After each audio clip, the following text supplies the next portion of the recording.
Hey guys, welcome back to another quick and very interesting tutorial. So in this quick tutorial, I'm going to show you how to fill color in each boxes on Google Sheets. So first of all, want to open Google Sheets. So for filling colors on each boxes, first you just need to select the box that you wanted to add the color.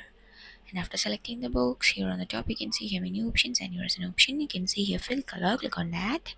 And from here you can just choose the color that you wanted. And after that you can see that you had been filled the color on that box. Like that you can just choose the other boxes and then fill the color like this.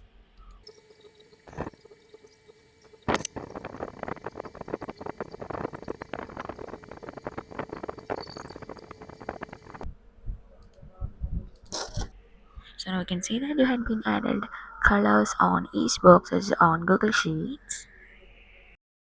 So that's it for this quick tutorial. I hope this tutorial will be helpful for you. Make sure to hit the like button and the subscribe button for more such quick and very interesting tutorials. See you in the next one. Take care.